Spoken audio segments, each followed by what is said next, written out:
Pada video kali ini, kita akan melanjutkan alur cerita dari serial Donghua, Renegade Immortal episode ke-128. Cerita dibuka dengan memperlihatkan para anggota sekte pedang Luo yang saat ini terjebak di dalam wilayah berbahaya bernama Tet Abyss. Situasi di dalamnya sangat mencekam, dipenuhi monster dan serangga beracun yang terus mengintai setiap pergerakan mereka. Tak lama kemudian, senior dari sekte pedang Luo bernama Cheng Long kembali ke kelompoknya dalam kondisi tubuh penuh luka. Dengan sisa tenaga yang ada, Cheng Long meminta bantuan kepada Tang Lan yang dikenal sebagai Serigala Serakah. Ia berharap Tang Lan mau membantu mereka melawan para serangga agar seluruh anggota sekte bisa menemukan jalan keluar dari Tet Abyss yang semakin berbahaya dari waktu ke waktu. Namun Tang Lan sama sekali tidak merespons permintaan itu. Ia tetap diam, seolah tidak peduli pada keadaan mereka. Sikap tersebut membuat Cheng Long dan para anggota sekte pedang Luo lainnya dipenuhi amarah dan kekecewaan yang mendalam. Turley Below, salah satu anggota sekte pedang Luo, telah menjadi korban serangan serangga nyamuk beracun di dalam gua itu. Kematian rekannya membuat suasana semakin tegang, dan mereka mulai menggertak Tang Lan agar ia mau turun tangan membantu. Sayangnya, perlawanan itu tidak berarti apa-apa. Dengan kekuatan yang jauh lebih tinggi, Tang Lan dengan mudah memukul mundur mereka semua. Perbedaan level kekuatan di antara mereka begitu jelas, membuat para anggota sekte tak berdaya di hadapannya. Tang Lan kemudian menjelaskan bahwa mereka saat ini berada di dalam kandang berbahaya milik Tet Abyss. Tempat ini bukan hanya menyerap harta karun, tetapi juga menyerap monster-monster kuat dari luar yang kemudian terperangkap di dalamnya. Karena itu, Tang Lan menyuruh mereka untuk diam dan bersabar menunggu penyelamatan dari Ling Tianhuo. Ia yakin hanya Ling Tianhuo yang memiliki kekuatan cukup untuk menstabilkan situasi dan membawa mereka keluar dari Tet Abyss dengan selamat. Cerita kemudian berpindah kepada Wang Lin. Ia bergerak menuju wilayah Tet Abyss yang terhubung dengan kota Huo. Satu-satunya jalur keluar yang diketahui. Wang Lin berniat mengawasi siapapun yang berhasil keluar dari tempat itu. Di pintu keluar tersebut, Wang Lin memasang segel pengawasan. Tujuannya jelas. Ia ingin mengetahui kapan anggota sekte pedang Luo, terutama Tang Lan, keluar dari Tet Abyss. Di sisi lain, pada pintu masuk Tet Abyss yang berada di wilayah Spirit Demon Water, tampak sekelompok kultivator baru saja tiba. Mereka dipimpin oleh seorang pria bernama Du Jian yang memandu 3 rekannya menuju gerbang masuk yang gelap dan dipenuhi aura misterius. Salah satu dari rombongan itu adalah Murong Juo, seorang kultivator dari sekte MOU. Bersamanya ada 2 perempuan dari sekte Awan Mengambang, yaitu Zhou Yuan dan Su Fei. Ketiganya datang dengan tujuan yang sama, mencari peluang dan harta karun di dalam Tet Abyss. Namun belum lama mereka berada di sana, Murong Juo tiba-tiba merasakan keberadaan sosok kuat yang bergerak sangat cepat ke arah mereka. Aura itu begitu tajam dan dalam, membuatnya waspada. Beberapa saat kemudian, sosok tersebut pun terlihat jelas. Ternyata itu adalah Wang Lin. Du Jian langsung mengenali Wang Lin karena mereka berasal dari sekte Dianyun yang sama. Ia segera memanggilnya dengan nada akrab. Wang Lin pun berhenti dan menghampiri mereka dengan ekspresi tenang, meski tatapannya tetap tajam mengamati setiap orang di hadapannya. Du Jian kemudian memperkenalkan kembali anggota rombongannya. Murong Juo dari sekte Moyo, serta Zhou Yuan dan Su Fei dari sekte Awan Mengambang. Saat mendengar nama Su Fei, Wang Lin sempat teringat seseorang dari masa lalunya yang juga memiliki nama yang sama. Tak lama kemudian, Du Jian menawarkan kepada Wang Lin untuk bergabung bersama mereka menjelajahi Tet Abyss. Di balik tawaran itu, tersimpan rasa iri yang tidak kecil. Du Jian menyadari bahwa kekuatan Wang Lin kini telah meningkat jauh. Berbeda dari masa lalu saat ia pernah diremehkan karena berasal dari planet luar, Suzaku, meski menyadari adanya perasaan tersembunyi itu, Wang Lin tetap menerima tawaran tersebut. Ia memutuskan untuk masuk bersama mereka ke dalam Tet Abyss. Baginya, berada dalam kelompok bisa memberi keuntungan tersendiri, terutama dalam menghadapi bahaya yang tak terduga. Setelah memasuki wilayah Tet Abyss, Du Jian menjelaskan bahwa masing-masing dari mereka memiliki tujuan pribadi, yakni mencari harta karun. Karena itu, ia menyarankan agar mereka berpencar untuk meningkatkan peluang menemukan sesuatu yang berharga. Mereka pun berpisah untuk sementara waktu. Di tengah kesendirian itu, Wang Lin mencoba menguji pintu masuk yang mereka lewati sebelumnya. Ia berusaha menjebolnya untuk memastikan jalur keluar tetap tersedia. Namun, usahanya gagal. Pintu tersebut ternyata memiliki segel khusus yang hanya mengizinkan orang masuk, tetapi tidak keluar melalui jalur yang sama. Wang Lin segera menyadari bahwa jika ia memaksakan diri menembus segel itu, tubuhnya bisa hancur akibat tekanan kekuatan segel tersebut. Selama penjelajahannya, Wang Lin juga menghadapi beberapa monster yang berkeliaran di jurang Tet Abyss.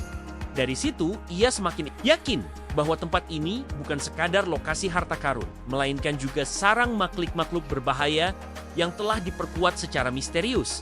Beberapa waktu kemudian, rombongan itu kembali berkumpul di bawah arahan Du Jian. Kali ini, Du Jian menunjukkan sebuah pedang yang berhasil ia temukan. Ia menjelaskan bahwa pedang tersebut diduga milik Tian Yunzi dan pernah diserahkan kepada senior Wang Lin, Suyun. Pedang itu sebelumnya dianggap hilang bersamaan dengan Suyun. Fakta bahwa senjata tersebut ditemukan di dalam Tet Abyss membuat suasana menjadi serius. Jika benar itu pedang asli, maka nilainya bukan hanya sekadar harta karun biasa. Du Jian mengusulkan agar pedang tersebut dikembalikan kepada sekte Tianyun. Ia bahkan meminta Wang Lin untuk menyimpannya sementara. Mengingat Wang Lin adalah murid sekte Tianyun dan juga penerus Suyun. Ketiga anggota lainnya menyetujui usulan itu. Wang Lin pun menerima pedang tersebut dengan sikap tenang, meski dalam hatinya ia tetap berhati-hati. Namun tiba-tiba Murong Juo menyadari ada sesuatu yang aneh di sekitar pohon tempat pedang itu ditemukan. Ia segera memperingatkan Wang Lin. Wang Lin mengangguk berterima kasih, sekaligus mengagumi kemampuan persepsi Murong Juo yang sangat tajam. Dengan menggunakan pedang sabitnya, Wang Lin menarik pedang ungu itu ke tangannya. Seketika ia menyadari bahwa pedang tersebut hanyalah tiruan. Tanpa ragu, ia langsung menghancurkannya. Du Jian segera meminta maaf, mengaku telah salah mengidentifikasi. Tetapi Wang Lin tidak begitu saja percaya. Ayah tahu bahwa Du Jian telah lama meneliti wilayah Tet Abyss. Kesalahan seperti ini terasa terlalu janggal untuk dianggap kebetulan. Saat itulah Wang Lin menyadari bahwa ini kemungkinan adalah jebakan. Tanpa ragu, ia melempar Du Jian ke arah pohon tersebut. Sekejap kemudian, serangga-serangga beracun yang bersembunyi di pohon itu keluar dan menyerang Du Jian secara brutal. Teriakannya menggema saat tubuhnya diselimuti kawanan serangga yang mematikan. Dalam kondisi kritis, Du Jian tak berdaya. Wang Lin kemudian menyegelnya dan menahannya. Bagi Wang Lin, tindakan Du Jian sudah cukup untuk dianggap sebagai pengkhianatan. Setelah insiden itu, rombongan kembali melanjutkan penelusuran di dalam Tet Abyss. Meski Du Jian telah ditahan, perjalanan tetap berlanjut karena tujuan masing-masing belum tercapai. Wilayah di dalam jurang itu semakin terasa menekan, seolah setiap sudutnya menyembunyikan bahaya yang siap menerkam kapan saja. Di sepanjang perjalanan, mereka berkali-kali menghadapi monster yang menjaga wilayah tersebut. Makhluk-makhluk itu memiliki aura yang jauh lebih kuat dibanding monster biasa. Namun dengan kerjasama yang terpaksa terjalin di antara mereka, pertarungan demi pertarungan berhasil dilewati. Di tengah pertempuran itulah, Wang Lin mulai menyadari sesuatu yang ganjil dari dua perempuan dalam rombongan itu. Zhou Yuan dan Su Fei, gerakan mereka terlihat terlalu selaras, seolah berbagi satu kesadaran yang sama. Tatapan mata dan respons mereka seringkali sinkron, tanpa perlu komunikasi. Di antara anggota kelompok itu, Wang Lin memiliki rasa hormat terhadap Murong Juo. Begitu pula sebaliknya, Murong Juo menyadari bahwa Wang Lin bukan kultivator biasa, melainkan sosok yang memiliki ketegasan dan prinsip yang kuat. Sebelum banner-banner berpisah, Wang Lin memberikan peringatan kepada Murong Juo. Ia menyampaikan kecurigaannya bahwa Zhou Yuan dan Su Fei kemungkinan berasal dari sekte mayat. Dalam penjelajahannya sendirian, Wang Lin akhirnya tiba di lokasi yang diduga sebagai tempat penyegelan Zhou Yi. Namun, ketika ia mengamati sekeliling, tidak ada tanda-tanda mencurigakan yang langsung terlihat. Meski begitu, Wang Lin tetap percaya pada informasi yang diberikan Bluo. Ia yakin Bluo tidak memiliki alasan untuk menipunya. Jika Bluo berniat jahat, seharusnya ia sudah melakukannya sejak awal, karena banyak kesempatan terbuka untuk itu. Justru sebaliknya, Bluo berkali-kali membantu dan menunjukkan arah yang benar. Karena itu, Wang Lin mulai berpikir lebih dalam. Ia mencoba menempatkan dirinya pada posisi Ling Tianhuo. Jika ia adalah Ling Tianhuo, di mana ia akan menyembunyikan Joey, Wang Lin tahu bahwa Ling Tianhuo adalah sosok yang menjunjung tinggi kehormatan. Ia tidak akan menyegel Joey secara sembarangan. Besar kemungkinan ia ingin menundukkan Joey terlebih dahulu, memaksanya patuh sebelum benar-benar mengurungnya. Dengan pemikiran itu, Wang Lin mulai menyelidiki area tersebut secara lebih teliti. Ia menggeser energi spiritualnya, menyapu setiap sudut, hingga akhirnya ia merasakan respons halus yang berasal dari segel Ling Tianhuo. Tanpa ragu, Wang Lin segera bergerak menuju sumber reaksi tersebut. Namun begitu mendekat, ia langsung disambut oleh serangan balik dari kekuatan segel yang sangat kuat. Serangan itu membuatnya meningkatkan kewaspadaan sepenuhnya. Ia menyadari bahwa Ling Tianhuo berada di ranah nirvana tahap kedua puncak, hanya satu tingkat di bawah Tian Yunzi. Segel yang ditanamkan jelas bukan sesuatu yang mudah ditembus. Wang Lin langsung memasuki mode pertempuran. Ia mengenakan jubah hitamnya, melepaskan bendera jiwa, dan menghunus pedang perinya. Gelombang energi spiritual memenuhi area itu, tetapi segel tersebut tetap berdiri kokoh. Bahkan ketika ia memanggil jiwa Taya untuk membantu, hasilnya tetap sama. Kekuatan segel Ling Tianhuo terlalu kuat untuk ditahan dengan metode biasa. Tanpa pilihan lain, Wang Lin mengerahkan binatang dari kereta dewa perangnya. Kekuatan makhluk itu akhirnya mampu bersaing dengan segel tersebut. Benturan energi yang terjadi mengguncang seluruh wilayah Tet Abyss. Getaran itu disadari oleh rombongan Murong Juo, bahkan oleh kelompok Tanglan. Di tempat lain, Ling Tianhuo sendiri merasakan adanya seseorang yang mencoba menembus segelnya. Namun Ling Tianhuo tetap percaya diri. Ia yakin segelnya tidak akan bisa ditembus dengan mudah. Menurutnya, siapapun yang mencoba menerobos hanya akan menemui kematian. Segel itu semakin menguat, bahkan membentuk bayangan manifestasi Ling Tianhuo sendiri yang memancarkan aura luar biasa dahsyat. Aura tersebut begitu menekan hingga membuat Bluo merasa ketakutan dan memperingatkan Wang Lin agar tidak melanjutkan. Namun, Wang Lin tidak mundur. Demi menyelamatkan Joey, ia tetap berdiri di garis depan. Meski telah diperingatkan tentang besarnya risiko, Wang Lin tidak memiliki niat untuk mundur. Ia sadar bahwa hubungan dirinya dengan Joey memang tidak terlalu dekat. Namun, dari sikap dan ketulusan Joey, ia dapat menilai bahwa perempuan itu berbeda dari kebanyakan kultivator lain yang pernah ia temui. Wang Lin masih mengingat bagaimana Joey hampir mengorbankan dirinya demi menyelamatkan Qingwan. Ketulusan seperti itu jarang ditemukan di dunia kultivasi yang penuh tipu daya. Karena alasan itulah, Wang Lin memilih untuk percaya pada Joey. Kepercayaan itu mirip dengan rasa hormat yang ia miliki terhadap si Tunan dan gurunya di sekte pemurnian jiwa orang-orang yang memiliki ketulusan hati selalu mendapat tempat tersendiri dalam penilaiannya. Karena itulah, Wang Lin tidak ingin mengecewakan Joey.